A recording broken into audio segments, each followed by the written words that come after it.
তাই বলতে গেলে ভাই আমরা আমি নিজের বলাই বলি, আমি ভিসা নিয়ে এসেছি এখানে, কিন্তু এরা হচ্ছে অবৈধভাবে এসেছে। এদের সিস্টেম আমার সিস্টেম এক না। এরা এমন জীবনের ঝুঁকি নিয়ে আসে, যেমন বাংলাদেশিরা লিবিয়া দিয়ে আসে, এরা তার চেয়ে ভয়ঙ্কর। বাংলাদেশিরা তো লিবিয়া দিয়ে ইতালি আসে, একটা দেশ কষ্ট হয়, কিন্তু এরা এমন একটা মানুষ, পাকিস্তান, বিশেষ করে আফগানি, এরা এরা ইরান, ইরাক, তুর্কি, গিরিস, আলবানিয়া, মন্টিনিগ্রো, ক্রোয়েশিয়া, এরকম 15-20টা দেশ হাইটা, মানে এক দেশ হয়ে, কিছু দেশে 1 মাস, কিছু দেশে 15 দিন, কিছু দেশে পুলিশও ধরে। হ্যালো এভরিওয়ান, আসসালামু আলাইকুম। আই এম খুরশিদ রাব্বি।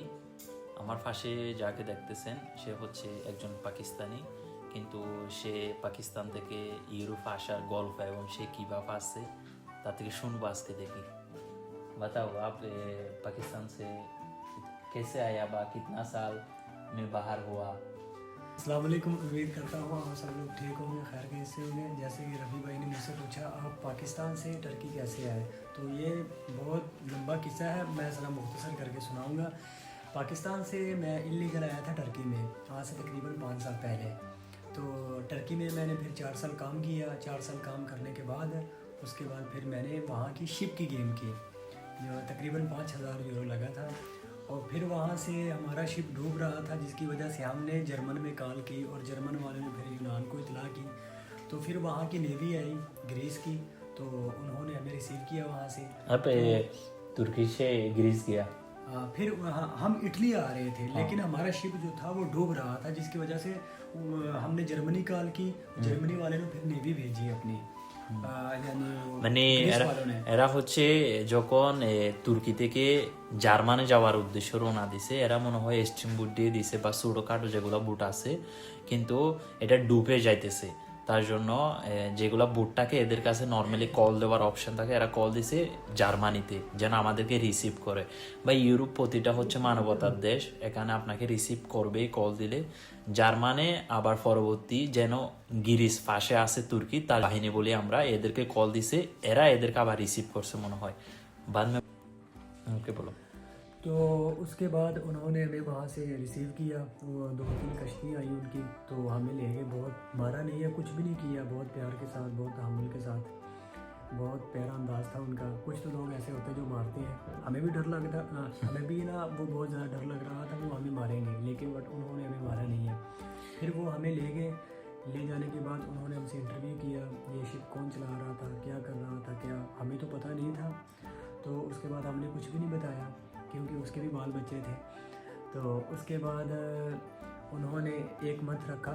वहाँ का जो नेशनलिटी होती है, ग्रीस में गया ना, बाद में तुम लोग को क्या दिया, फैसिलिटी दिया रहने के लिए, खाने के लिए? हाँ, सब कुछ दिया, बहुत अच्छा खाना दिया। उसके बाद कपड़े दिए, शूज़ वगैरह दिए, वहाँ की नेशनलिटी दी, रहने के लिए। একটা বিষয় হচ্ছে ইউরোপে আপনি যেই দেশে আসেন না কেন, বর্ডারে ধরুক, যেই কাঁচাই ধরুন না কেন, আপনাকে পুলিশে মারবে না।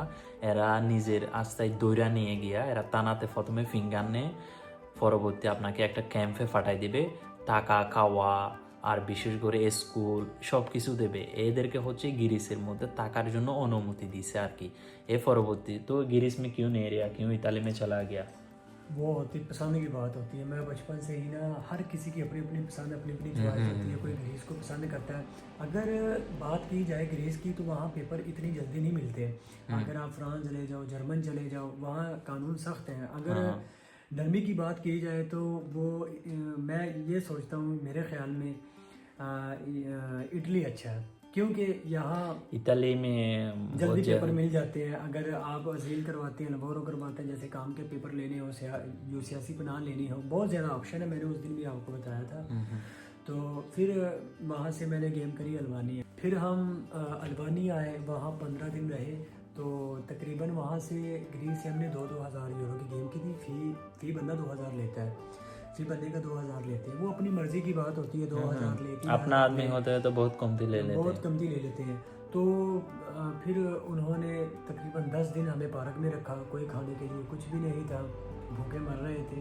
तो फिर चलो, अल्लाह का वादा है अपने इंसान से, वो अपने बंदे को रात को भूखा नहीं सुलाता। तो वो मुझे उस दिन पता चला।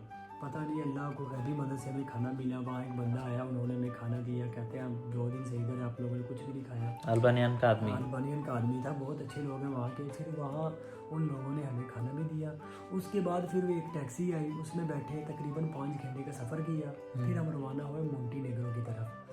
तो मोंटीनेग्रो आए, वहाँ सीढ़ियाँ की तरफ आ रहे, वो जो होती है ना रेलगाड़ी की सीढ़ियाँ होती हैं, ऐसे आ रहे थे। तो फिर वहाँ के जो फौजी है ना अल्बानिया के, उन्होंने पकड़ लिया। हमें डर लग रहा था ये ब्रिज की तरफ फेंक देंगे। हमने कहा नहीं नहीं, हमने आगे जाना है। उन्होंने हमें बिस्किट खाने के लिए दिए, पानी दिया। हमने कहा वाह जी वाह, ये तो मौज है हमारे लिए। अगर ये पाकिस्तान की आर्मी होती या इंडियन होती, मार मार के हमें गेंद में ये तो नॉर्मल। पर बट वो लोग अच्छे हैं, उन्होंने बहुत प्यार के साथ पानी दिया। पानी देने के बाद फिर हम वहाँ से रवाना हुए। तो तकरीबन 10 घंटे तक चलते रहे वहाँ से। 10 घंटे नहीं, तकरीबन 8 घंटे तक चलते रहे। उसमें रेस्ट भी किया, फिर उठे, फिर किया, फिर उठे। तो मोंटीनेग्रो की तरफ, फिर वहाँ का जो मेन कैपिटल है, मुझे नाम नहीं आता, वहाँ आए। वहाँ से पुलिस ने पकड़ा, फिर दोबारा हमें अल्बानिया की तरफ फेंका, बॉर्डर पे। हमने फिर दोबारा गए, फिर हम वहाँ ही सो गए। फिर दोबारा वापस गए। वापस जाने के बाद फिर उन्होंने हमें कैंप दिया, कहते हैं इधर रहो। अल्बानिया में? अल्बानिया में नहीं, मोंटीनेग्रो में। हम फिर यानी वहाँ से बढ़े ना, पीछे जाने का तो कोई फ़ायदा नहीं था। हाँ, फायदा नहीं। तो उसके बाद उन लोगों ने हमें, कहते हैं अभी खाना नहीं दिया, कहते सुबह देंगे। मैंने कहा ठीक है। हम सब लोगों ने कहा ठीक है, चलो जैसे इनकी मर्ज़ी है, इनका कानून है। तो वहाँ फिर जो हमारा एजेंट था वो हमें बोलता है ये खाना भी नहीं देंगे, यहाँ से भाग चलते हैं। फिर उनके 2 आदमी थे, सारी बात है, जो इलीगल काम करते हैं, उनके अपने अड्डे भी होते हैं। तो फिर उन लोगों ने हमें अपने घर में ले गए। वहाँ 2 दिन रहे, अच्छा खाया पिया, नहाया। फिर वहाँ से हमने गेम करी बोस्निया की। फिर बोस्निया की तरफ रवाना हो जाता काम, बोस्निया की तरफ किए। तो बोस्निया जब आ रहे थे, तकरीबन बहुत थकावट, और उसके बाद तकरीबन 2 दिन का ऐसे सफ़र लगा। बोस्निया है, फिर वहाँ एक कैंप भी देते हैं। या अगर आप अल्बानिया से इटली की तरफ आते हैं तो आप लोगों को कैंप भी मिलेंगे, वो आपको कैंप देंगे, खाना पीना अच्छा देंगे। बोस्निया है तो वो एजेंट था, वो बोल रहा था कि आप लोगों को हम कैंप नहीं भेजेंगे, आप हमारे घर में रहे। तकरीबन 4-10 दिन तक वहाँ रहे, रेस्ट की, फिर खाया पिया अच्छा। फिर वहाँ रवाना हुए हम ज़ाग्रेब की तरफ, वो क्या बोलते हैं, क्रोतिया एक शहर है, क्रोशिया से बोलते हैं, वहाँ आए। क्रोशिया कंट्री है। क्रोशिया आए, क्रोशिया। फिर आते आते तक एक रात तक हम पहले वो जो ज़मीन होती है ना पहलियों में, जो बड़ी बड़ी, वो आपकी ज़ुबान में क्या बोलते हैं, छल्ली बोलते हैं जिसे, वो बहुत बड़े बड़े थे। हम ওই বড় বড় পাহাড়, এরা হাইটা হাইটা একদিন হাইটা আসছে। মানে আমি একটু বলি, এক কথায় বলতে গেলে ভাই, আমরা আমি নিজের বলাই বলি, আমি ভিসা নিয়ে এসেছি এখানে, কিন্তু এরা হচ্ছে অবৈধভাবে এসেছে। এদের সিস্টেম আমার সিস্টেম এক না। এরা এমন জীবনের ঝুঁকি নিয়ে আসে, যেমন বাংলাদেশিরা লিবিয়া দিয়ে আসে, এরা তার চেয়ে ভয়ঙ্কর। বাংলাদেশিরা তো লিবিয়া দিয়ে ইতালি আসে, একটা দেশ কষ্ট হয়, কিন্তু এরা এমন একটা মানুষ, পাকিস্তান, বিশেষ করে আফগানি, এরা ইরান, ইরাক, তুর্কি, গ্রিস, আলবানিয়া, মন্টিনেগ্রো, ক্রোয়েশিয়া, এরকম 15-20টা দেশ হাইটা, মানে এক দেশ হয়ে, কিছু দেশে 1 মাস, কিছু দেশে 15 দিন, কিছু দেশে পুলিশও ধরে। ভাই অনেক কষ্টের বিনিময়ে এরা ইউরোপে ঢুকে, বুঝছেন ভাই। জিন্দিগি অনেক কঠিন, এদের সাথে আমাদের তুলনা করবেন না। এরা অনেক রিস্ক নিয়ে আসে। बता रहे हमारा बंगाली आदमी बांग्लादेश से दुबई जाता है, दुबई से लिबिया से इतालिया से। बट आप लोग बहुत मेहनत करते हैं यूरोप में आने के लिए, आप लोग ज़्यादा डांगी लगाता है, माने यार बेशी हाइट हंसा आशे भाई। तो बाद में क्या हुआ, मोंटेनेग्रो सर क्रोशिया का बाद में कैसे इताली में आया। क्रोशिया के बाद तकरीबन 1 रात तक हम चलते रहे। उसके बाद अगर एक ट्रेन वहाँ से ना हमें टिकटें मिल गई थी, अगर वहाँ से हमें पकड़ लेते ना दोबारा, उन्होंने फिर दोबारा हमें पिछली कंट्री की तरफ फेंक दिया। वो डिपोर्ट नहीं करते, पाकिस्तान बंगला की तरफ डिपोर्ट नहीं करते, पिछली कंट्री की तरफ फेंक देते हैं। तो फिर वहाँ हम एक ट्रेन जा रही थी, हम सब लड़के ना इकट्ठे नहीं हुए। अगर इकट्ठे होते हमारा हुलिया ही ऐसा था भिखारियों की तरह, हमें पकड़ लेना। মানে সবাই একটু অনেক দেশ পার হয়ে আসি, তো মানে সিয়ারা অনেক নষ্ট হয়ে যায়। তার মানে আপনারা যদি একসাথে থাকেন একটা ব্যাগ নিয়ে, তাইলে পুলিশ অবশ্যই দেখলে সন্দেহ করে। তার জন্য এরা একটা আলাদা ভাবে থাকে, যেন পুলিশের সন্দেহটা না করতে পারে। बाद में वो जो ट्रेन है, तो जब हम तकरीबन इधर मैं खड़ा हूँ 10 फुट यानी 10 इंच दूर आदमी मुझसे 10 मिनट के रास्ते में दूर खड़ा है ऐसे। तो मुझे जैसी ट्रेन आई, उसने जाना था कैपिटल ज़ाग्रेब है, क्रोएशिया का जो मेन कैपिटल है उसका नाम ज़ाग्रेब, उस यानी उधर जाना था। हम सब बैठ गए, वो अभी बोल रहे हैं टिकटें किधर हैं आपकी। हम मुंह नीचे किया हुआ है, हमारे पास टिकटें भी नहीं है, कहता हम पुलिस को पकड़ा देंगे। फिर एक दो लड़का था उनके पास 100 यूरो था, वो दिया, हमने जान छुड़वाई उनसे। तो মানে এদের টিকিট নাই, এমনি ট্রেনে উঠে গেছে, বলছে তোদেরকে পুলিশের ধরাই দিমু, তার জন্য যাদের টাকা আছে তারা টাকা দিছে, তার জন্য সবাই ছেড়া দিছে ট্রেনের ড্রাইভারে। ভাই একটু মানবতা আছে ইউরোপে, সব দেশে বুঝছেন সবাই একজন আরেকজনকে রেসপন্স করে। ধরতে গেলে মানে হেভি টাইপের, আপনি অনেক খুশি হবেন এগুলা দেখলে বা বুঝলে। বাতাও। उसके बाद फिर वो जो पीटी था जो टिकटें ले रहा था, वो बाद में कह रहा था मैं पकड़वा दूंगा आपको। हमने थोड़े से पैसे दिए उसको, मैं अल्लाह के लिए छोड़ दो, बहुत मेहनत करके आया। जैसे ही हम ज़ाग्रेब आए हम बहुत खुश हो गए। तो जैसे ही लड़के नीचे की तरफ गए, ऊपर आए, आगे पुलिस ने पकड़ लिया। हमने कहा ये पता नहीं क्या होगा, पकड़ के हमें ले गए जैसे आतंकवादियों को लेके जाते हैं क्रोएशिया में। क्रोएशिया में कितना नहीं रहा? वहाँ की जो पुलिस है ना वो अच्छी नहीं है। अच्छा नहीं है वो नहीं। रोमानिया और क्रोएशिया 1 साल पहला सेंजन में आया, तो वो लोग पहला से एक नाटो का बाहर सेंजन का बाहर रहते हैं, इसलिए वो लोग पुलिस ना थोड़ा मैंने खरा ऐसे नहीं, अच्छा नहीं है।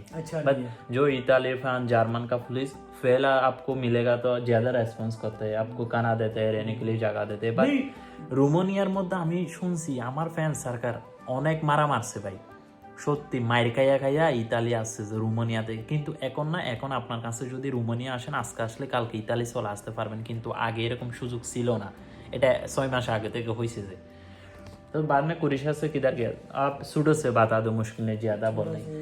तो वहाँ से फिर हमें उन्होंने अच्छा खाना दिया। खाना देने के बाद फिर वो 2 दिन रहे। 2 दिन रहने के बाद सल्वेनिया की तरफ आए। सल्वेनिया में फिर 1-2 दिन सल्वेनिया में रहे। सल्वेनिया के बाद साथ ही इटली है, वहाँ से लोकेशन हमें आदमी लेके आ गया।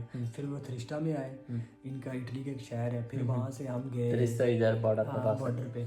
फिर वहाँ से हमें यहाँ की पुलिस ने नहीं पकड़ा, ना फौज पकड़ती है, उनको पता है कि इनको क्या पकड़ना, फिर दोबारा ये इधर ही रहेंगे, ये कहीं भी नहीं जाएंगे। तो फिर खुद हम जेल में गए इनकी, मैंने अपना माइनर बताया। जेल में वो पुलिस कस्तूरा होता है, यहाँ जेल को कस्तूरा बोला जाता है। মানে পুলিশ স্টেশনের কস্তুরা বলে ইতালিতে, এটা নাম আর কি, এক এক দেশের এক এক নাম। वो फिर कस्तूरा में गए तो कहते हैं आपकी उम्र कितनी है? देखने में तो सब बताएंगे मेरी 25-26 साल है, लेकिन बट मैंने इनको अपनी उम्र 17 साल 4 माह दी है। तो फिर बाद में आपको खाना, रहने के लिए जगह दे दिया, सब कुछ दिया। Okay done. और नेक्स्ट टाइम এ 18 সাল কা নিচে কিভাবে ঢুকছে, কিভাবে করছে, কি করতেছে, কিরকম ফ্যাসিলিটি দিছে, এটা নিয়ে নেক্সট টাইম ভিডিও আসবে, কারণ এ বহুত বড় বড় ভিডিও হয়ে যাইতেছে। তার জন্য সবার জন্য শুভকামনা। এই আল্লাহ হাফেজ, ভালো থাকবেন। ওকে বাই, ডান।